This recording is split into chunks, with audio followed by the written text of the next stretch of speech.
దేవుని పరిశుద్ధ నామముకు మహిమ కలుగునుగాక. ఈ క్రీస్తు పరిచర్య అనేటువంటి యూట్యూబ్ మాధ్యమం నుండి వెలువడుతున్న అనుదిన దేవుని వాగ్దానాన్ని వింటున్నటువంటి క్రీస్తు పరిచర్య అనుచరులకును విశ్వాసులకును యావత్ ప్రపంచానికి ఈ దినపు నా శుభాభివందనాలు తెలియజేస్తుంటున్నాను. ప్రియ దేవుని బిడ్డలారా, మీరందరూ కూడా సురక్షితముగాను ఆరోగ్యముగాను సౌఖ్యముగాను ఉన్నారని నేను నమ్ముతున్నాను. మీరందించేటువంటి ప్రతి ప్రార్థనా విన్నపము నిమిత్తమై మేమందరము ప్రార్థిస్తున్నాం. దేవుడు ఖచ్చితంగా మీ పరిస్థితులన్నిటిని చక్కబరిచి ఉన్నత స్థితిలో నిలిపి నడిపించి భద్రపరిచి కాపాడును కాక.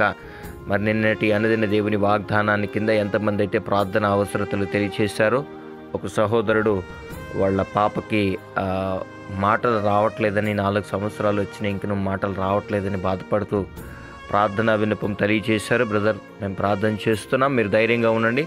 దేవుడు ఖచ్చితంగా బిడ్డని స్వస్థపరిచి మీ కుటుంబాన్ని ఆశీర్వదించి నడిపించి కాపాడుతాడు. మరి ప్రియ దేవుని బిడ్డలారా, నేటి వాక్య ధ్యానాంశం నిమిత్తమై రాజు అయినటువంటి దావీదు రాసిన కీర్తనలలో 138వ కీర్తన 7వ చరణం ఇలాగు లిఖింపబడి ఉంది. నేను ఆపదలో చిక్కుబడి ఉన్నను, నీవు నన్ను బ్రతికించెదవు. నా శత్రువుల కోపము నుండి నన్ను రక్షించుటకై నీవు నీ చెయ్యి చాపెదవు.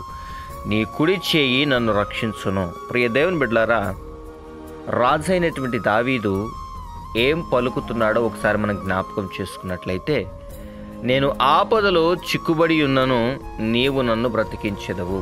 ఓ రాజుగా నిలబడినటువంటి ఒక గొప్ప వ్యక్తి, రాజు స్థానంలో నిలబడినటువంటి ఒక గొప్ప వ్యక్తి, మనం అనేక సందర్భాల్లో ఈ దావీదు రాజు గారి గురించి మాట్లాడుకుంటున్నప్పుడు దేవుడు తనకి ఎలా తోడై ఉన్నాడో, దేవుడు తనని ఎలా హెచ్చించాడో, దేవుడు లేకపోతే ఏ యుద్ధాలను తను జయించలేడని, తన బలము దేవుని బలము ముందు ఎంత మాత్రము పనికి రాదన్నటువంటి విషయాన్ని అనేక సందర్భాల్లో దావీదు మహారాజు కీర్తనల గ్రంథంలో అనేక పర్యాయాలు మాట్లాడారు.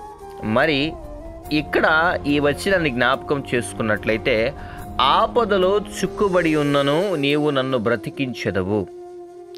అలానే నా శత్రువుల కోపము నుండి నన్ను రక్షించుటకై నీవు నీ చేయి చాపెదవు, నీ కుడి చేయి నన్ను రక్షించును. ప్రియ దేవుని బిడ్డలారా, ఒక దావీదు మహారాజును మాత్రమే దేవుడు ఆపదలో ఉన్నప్పుడు రక్షించలేదు. అనేక మంది ఆపదలో ఉండి దేవునికి మొర్రపెట్టినప్పుడు, ఆపదలో ఉండి దేవునికి ఆర్తనాదాలు చేసినప్పుడు, ఆపదలో ఉండి దేవునిని కాపాడమని బ్రతిమలాడినప్పుడు దేవుడు ఆ పరిస్థితులు అన్నిటి నుండి ఆ బిడ్డల్ని కాపాడి రక్షించినటువంటి విషయం బైబిల్ గ్రంథంలో లిఖించబడి ఉంది. కాబట్టి దేవుడు తన కుడి చెయ్యితో తనని రక్షిస్తాడు అన్నటువంటి మాటని దావీదు రాజు గారు ఇక్కడ పలుకుతున్నారు. ఈ దినాన్ని ఈ వాక్యాన్ని వింటున్న ప్రియ సహోదరి సహోదరుడా, నీ ఆపదలో నిన్ను రక్షించే దేవుడు నీకున్నాడు. ఇదిగో నీ శత్రువుల కోపము నుండి ఆయన నిన్ను రక్షించి ఆయన కుడి చేతితో నిన్ను రక్షించబోతున్నాడు. నిన్ను రక్షించి నిన్ను గొప్ప చేయబోతున్నాడు. నిన్ను ఒక ఉన్నత స్థితిలో నిలబెట్టబోతున్నాడు. నువ్వు ఏ కృంగుబాటులో ఉండి ఈ వాక్యాన్ని వింటున్నావో, ఏ దయనొందిన ఆలోచనలతో, ఏవైతే నీ హృదయాన్ని కలిచివేసే ఆలోచనలతో ఈ వాక్యాన్ని వింటున్నావో నాకైతే తెలియదు. కానీ నీకేది అవసరమో నీకు తెలియకపోవచ్చు. నీకు ఏది కావాలో, ఏది ఎంచుకోవాలో కూడా నువ్వే కన్ఫ్యూజన్ స్టేట్లో ఉండి ఈ దినాన ఈ వాక్యాన్ని వింటుండొచ్చు. కానీ నీకేది అవసరమో, ఏది కావాలో, ఏది నీతో ఉంటే నీవు సంతోషంగా ఉంటావో, ఏది నీతో ఉంటే దేవునికి నువ్వు దూరం అవ్వకుండా బ్రతుకుతావో, అటువంటివి నువ్వు అడగకపోయినను సరే దేవుడు ఖచ్చితంగా నీకు అనుగ్రహించేటువంటి దేవుడు. ఓవేళ నీ యోగక్షేమాల కోసం నువ్వు ప్రార్థన చేస్తున్నావేమో, నీ దైనందిన జీవితంలో నీ శ్రమల గుండా తప్పించమని ప్రార్థన చేస్తున్నావేమో, బాధల గుండా తప్పించమని ప్రార్థన చేస్తున్నావేమో, అప్పులు గుండా నన్ను విడిపించు దేవని ప్రార్థన చేస్తున్నావేమో, అనారోగ్య పరిస్థితుల నుండి నన్ను విడిపించు దేవని ప్రార్థన చేస్తున్నావేమో, ఇవన్నీ నీకు అవసరమని నీ దేవుడికి తెలుసు. నీవు తెలుసుకోవలసినటువంటి విషయం ఏంటి అని అంటే, దేవుణ్ణి నువ్వు ఎలా ప్రేమించాలి, దేవుని నువ్వు ఎలా ఆరాధించాలి, దేవుని కోసం ఏ పని చేయాలి, దేవుడిని సంతృప్తి పరచడానికి దేవుని మనస్సును ఇదిగో నేను హత్తుకొని ఎలా జీవించాలి, క్రీస్తు మనసు నేను ఎలా కలిగి ఉండాలి అనేటువంటి ఆలోచన గనక ఈ దినాన నీకు వచ్చినట్లయితే నీవు ధన్యుడు. ఇదిగో దావీదు రాజుగారు అంటున్నాడు, శత్రువుల చేతిలో నుండి ఆయన ఆయన కుడి చెయ్యి దావీదు రాజు గారిని విడిపించి రక్షించిందంట. రక్షించునని ఆయనే డిక్లేర్ చేసుకుంటున్నాడు.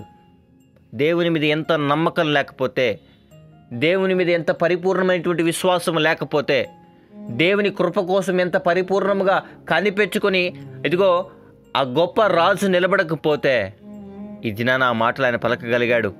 ఆ దినాన ఆ మాటలు ఆయన పలికాడు కనుకే ఈ దినాన నీవు నేను అది చదువుతున్నాం. వాక్యాన్ని వింటున్న ప్రియ సహోదరి సహోదరులారా, నీలో ఆ దృఢ నిశ్చయిత విశ్వాసం కలిగి ఉండాలి. దేవుడు ఏ ఆపదలో నుంచైనా నన్ను తప్పించడానికి గల సమర్థుడు. కొన్ని సంవత్సరముల నుండి నువ్వు నలిగిపోతున్న ప్రతి రకమైనటువంటి పరిస్థితి నుంచి కూడా నీకు విడుదల ఉంది ప్రియ సహోదరి సహోదరుడా. నీ శత్రువుల కోపం నుండి దేవుడు నిన్ను రక్షిస్తాడు. ఇదిగో పరిస్థితుల నుండి నిన్ను రక్షిస్తాడు. నీ జీవితాల్లో నీకే అర్థం కానటువంటి పరిస్థితిలో ఒకవేళ నువ్వు జీవిస్తున్నట్లయితే, ఎటువైపు ముందుకు వెళ్ళాలో తెలియనటువంటి పరిస్థితుల్లో నువ్వు జీవిస్తున్నట్లయితే, ఎటు వెళ్ళినా నీకు దెబ్బలు తగులుతూ ఉంటే దేవుని మీద ఆధారపడడం నేర్చుకో.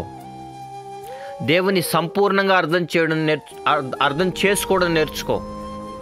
సంపూర్ణంగా అర్థం చేసుకోవడం వల్ల ఏమవుతుంది అంటే, దేవుడు నీకేదో నేర్పించబోతున్నాడు. ఆ విషయాల నుండి నువ్వు గ్రహించి దేవుని దగ్గర నిలబడి దేవుడు నీకు బోధించేంత వరకు, దేవుడు నీకు యుక్త మార్గాన్ని బోధించేంత వరకు నువ్వు వెయిట్ చేస్తావు. ఈ దినాన కాలంతో పాటు నువ్వు కూడా పరిగెడుతున్నావేమో హరిగా. ఇదిగో ఇది ఈరోజు ఇది జరిగిపోవాలి, ఆ రోజు అది జరిగిపోవాలి. ఇదిగో మనం అనుకున్న వెంటనే మనకు వివాహాలు జరిగిపోవాలి, మనం అనుకున్న వెంటనే మనకు ఉద్యోగాలు వచ్చేసేయాలి, మనం అనుకున్న వెంటనే మన కుటుంబ జీవితం బాగుపడిపోవాలి. మనం ఎన్ని సంవత్సరం నుండి దేవుడిని గాయపరుస్తున్నామో దేవుడు ఓపిక పట్టలేదా? మనం మారుతాం, మన జీవితాలను మార్చుకుంటామని దేవుడు ఓపిక పట్టలేదా? ఒకదాన్ని నీ చేతికి ఇవ్వాలి అనంటే నీవు అర్హత పొందినవాడవై ఉండాలి. నీవు అర్హత పొందినవాడవై ఉండాలి. ఒక ఆశీర్వాదకరమైనటువంటి దీవెన నీ కుటుంబానికి రావాలి అంటే నీ కుటుంబంలో ఉన్న ప్రతి ఒక్కరూ కూడా దేవుని వైపు చూచేవారుగా ఉండాలి. నిన్ను బట్టి నీ కుటుంబం ఆశీర్వదింపబడుతుంది, ఓకే. కానీ ఆ ఆశీర్వాదాన్ని నిలబెట్టుకునేవాళ్ళు, ఆ ఆశీర్వాదాన్ని అభివృద్ధి చేసుకునే వాళ్ళు ఉండాలి కదా. చూడండి ప్రియ దేవుని బిడ్డలారా, దేవుడు నిన్ను రక్షిస్తాడు, నిన్ను విడిపిస్తాడు, నిన్ను గొప్ప చేస్తాడన్నటువంటి మాటలు అనేక సందర్భాల్లో మనం వింటూనే ఉంటాము. కానీ దానికి కావాల్సిన మార్పులు చేర్పులు మనలో, ఆ ఆశీర్వాదాన్ని పొందుకోవడానికి కావాల్సినటువంటి అర్హతలు, రాజు స్థానాన్ని దక్కించుకోవడానికి దావీదుకు ఉన్నటువంటి అర్హత ఏంటో తెలుసా? దేవుని మీద ఉన్నటువంటి నమ్మకం, దేవుని మీద ఆయనకున్నటువంటి ప్రేమ, దేవుని మీద తనకున్నటువంటి అపారమైన విశ్వాసం తన్ని ఆ స్థితిలో నిలబెట్టింది.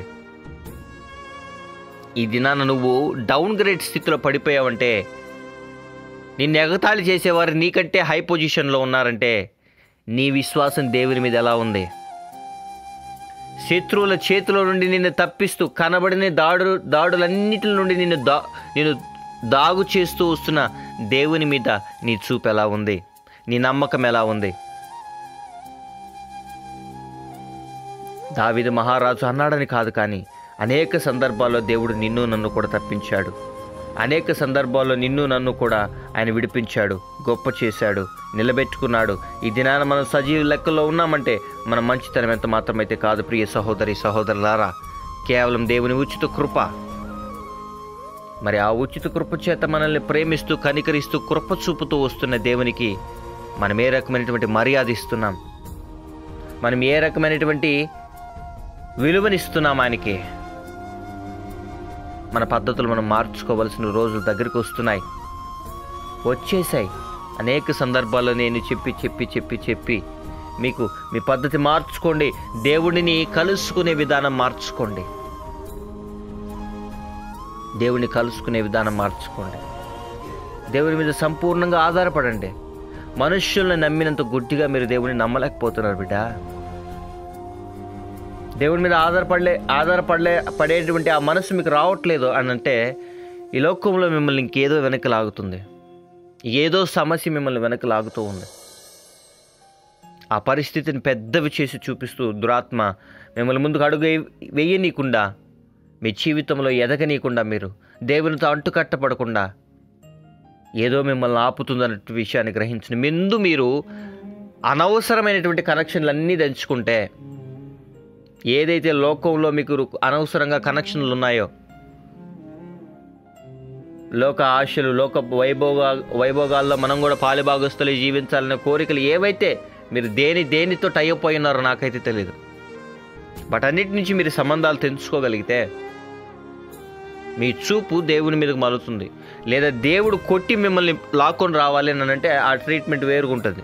ఆ తర్వాత పడిన తర్వాత దేవా అని అంటే కుదరదు.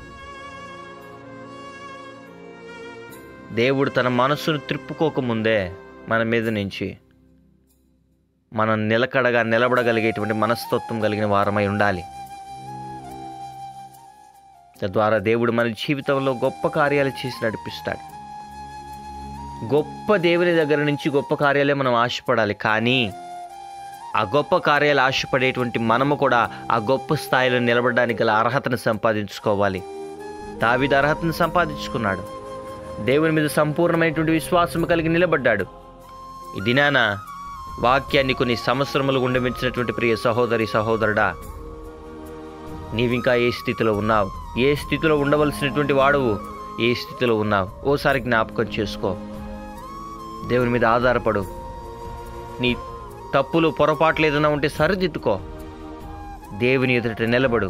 దేవుడిని అడుగు, దేవా ఇప్పుడు నేను చక్కగా ఉన్నాను ప్రభువా, నాలో ఏ లోపం మచ్చ ఉన్న ఎడలా, నీకేదైనా అయిష్టకరంగా కనబడుతున్న ఎడలా, నా శక్తితో నేను తీసుకోలేకపోతే నీ శక్తిని నాకు అనుగ్రహించు, వాటన్నిటి నుంచి నేను బయటపడడానికని అడుగు. ఖచ్చితంగా దేవుడు నీకు ఆ కృపను అనుగ్రహిస్తాడు, నిన్ను రక్షిస్తాడు, నిన్ను గొప్ప చేసి ముందుకు నడిపిస్తాడు. అటువంటి కృప దేవుడు మనకందరికీ అనుగ్రహించి నడిపించి కాపాడునుగాక. ఆమెన్. ప్రార్థన.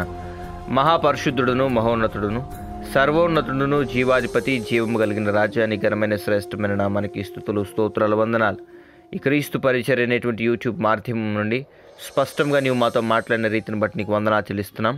ఎంతమంది బిడ్డలైతే అనుదిన దేవుని వాగ్దానాన్ని వింటున్నారో, ఆయా శ్రమలతో నలిగిపోతున్నారో ఆ బిడ్డలందరితో నీవు మాట్లాడిన రీతిని బట్టి నీకు వందనాలు. వారు ఇంకనూ హెచ్చు స్థాయిలో లేమని, తగ్గు స్థాయిలోనే ఉన్నామని, దేవుడు మమ్మల్ని పరీక్షిస్తున్నాడని, ఇదిగో వారు కలిగినటువంటి శ్రమలను బట్టి బిడ్డలు బాధపడుచుంటుండగా, అయ్యా ఆ శ్రమలు వారి జీవితంలోకి రావడం కలిగిన కారణం ఏదైతే ఉందో దాన్ని గ్రహించగలిగేటువంటి స్థితిలోకి బిడ్డలను తీసుకురమని ప్రార్థన చేస్తున్నాం. అదే రకంగా ఆ సమస్యలన్నిటి నుండి బిడ్డలకు విడుదలను అనుగ్రహించండి. సంపూర్ణంగా నీ మీద ఆధారపడగలిగేటువంటి మనస్తత్వాన్ని, మనుష్యులను నమ్మిన దానికంటే ఎక్కువగా నిన్ను నమ్మగలిగేటువంటి ప్రవణను మనసు బిడ్డలకు అనుగ్రహించమని ప్రార్థన చేస్తున్నాం. ఉద్యోగ ప్రయత్నాల్లో ఉన్న ప్రతి బిడ్డలకి సఫలీకృతను అనుగ్రహించండి. కొన్ని సంవత్సరాల నుండి ఉద్యోగాలు లేనటువంటి బిడ్డలు ఉన్నారు ప్రభా, ఆ బిడ్డలందరి కన్నిటిని నీవు నాట్యంగా మార్చమని ప్రార్థన చేస్తున్నాం. ఆ బిడ్డలు ఊహించిన దానికంటే ఉన్నత స్థితిలో బిడ్డలను ఉంచండి. వివాహ సంబంధాల కోసం ఎదురు చూస్తున్న ప్రతి బిడ్డలకి సాటి అయినటువంటి సంబంధాలు వచ్చి ఘనంగా వివాహాలు జరుగునుగాక. వివాహాలై గర్భఫలాలు లెక్క బాధపడుతున్నటువంటి ప్రతి దంపతులకి ప్రవర్తన సంతాన భాగ్యాన్ని కలిగించమని ప్రార్థన చేస్తున్నాం. తల్లిదండ్రులు ఎంతమంది అయితే బిడ్డల జీవితాల కోసం ప్రార్థన చేస్తున్నారో ఆ బిడ్డల్ని స్థిరపరచమని ప్రార్థన చేస్తున్నాం. ఆ బిడ్డల జీవితాల్లో కార్యాలు చేయమని ప్రార్థన చేస్తున్నాం. ఆ బిడ్డల్ని ఉన్నత స్థాయిలో ఉంచమని ప్రార్థన చేస్తున్నాం. దీవెనలతో నింపి నడిపించమని ప్రార్థన చేస్తున్నాం. నలిగిన ప్రతి బిడ్డలను ఆశీర్వదించమని ప్రార్థన చేస్తున్నాం. విరిగిపోయిన ప్రతి బిడ్డ హృదయాన్ని దర్శించమని ప్రార్థన చేస్తున్నాం ప్రభా. మరి ఎంతమంది అయితే అనారోగ్య పరిస్థితిలో ఉన్నారో ఆయుర ఆరోగ్యాల్ని, బలాన్ని, శక్తిని అనుగ్రహించండి. ఆయుష్ను అనుగ్రహించమని ప్రార్థన చేస్తున్నాం. మరి ఎంతమంది బిడ్డలైతే వివాహ దినము, జన్మదినం, బ్యాప్టిజం డేస్ జరుపుకుంటున్నారో బిడ్డల తలల మీదకి ఆశీర్వాదాలు, దీవెనలు కుమ్మరించండి. నిన్నటి దినాన్ని ఎంతమంది బిడ్డలైతే కామెంట్ చేశారో ప్రతి బిడ్డల్ని ప్రభా నీవు ఆశీర్వదించి కాపాడమని ప్రార్థన చేస్తున్నాం. మరి ప్రవర్ణన ఒక సహోదరుడు ప్రవర్ణన, ఇదిగో వారి బిడ్డకి ప్రవర్ణన మాటలు మాట్లాడలేనటువంటి స్థితిలో బిడ్డ ఉందని ప్రవర్ణన చెప్పినప్పుడు ప్రవర్ణన, ఇదిగో మేము ప్రార్థన చేస్తున్నాం ప్రభా, ఆ బిడ్డకి ప్రవర్ణన, ఆ బిడ్డ నాలికని ముట్టి స్వస్థపరచమని ప్రార్థన చేస్తున్నాం ప్రభా. ఆ బిడ్డ ప్రవర్ణన మాట్లాడినట్లుగా కార్యము జరిగించమని ప్రార్థన చేస్తున్నాం. ఆ కుటుంబంలో సంతోషము ఉండులాగా మేము ప్రకటిస్తున్నాం ప్రవర్ణన. ఆ కుటుంబాన్ని ఏ దుష్టుడు ముట్టకుండా ప్రార్థన చేస్తున్నాం. నీ సహాయాన్ని అనుగ్రహించండి. పరీక్షలు రాసి ప్రతిఫలాల కోసం ఎదురు చూస్తున్న బిడ్డలు, లేదా పరీక్షల కోసం సిద్ధపడుతున్న బిడ్డలకి ఈ జ్ఞానాన్ని అనుగ్రహించి నడిపించి కాపాడమని ప్రార్థన చేస్తున్నాం. మరి ఎంతమంది కుటుంబాలు అయితే విడిపోయిన స్థితిలో ఉన్నాయో, భార్యాభర్తలు విడిపోయిన స్థితిలో ఉన్నారో, అన్నదమ్ములు విడిపోయిన స్థితిలో ఉన్నారో ప్రవర్ణన ఇదిగో ప్రభా నాయన తల్లిదండ్రులు బిడ్డలు విడిపోయిన స్థితిలో ఉన్నారు. బిడ్డల మనసులు మారును గాక ప్రభా, భర్తల హృదయాలు తెరవబడును గాక, వారి కుటుంబాలు చేరినట్లుగా, వారి భార్యలు చేరినట్లుగా ప్రభా నాయన కార్యాలు చేయమని ప్రార్థన చేస్తున్నాం ప్రభా. ఇదిగో గొడవల్ని, కొట్లాటల్ని ప్రభావాలను తీసుకొస్తున్న దురాత్మ, అన్క్లీన్ స్పిరిట్స్ అన్నింటినీ కాల్చి వేస్తున్నాం యేసునామములో. కుటుంబంలో సమాధాన, సంతోషాలను, ఐక్యతను కలిగించమని ప్రార్థన చేస్తున్నాం.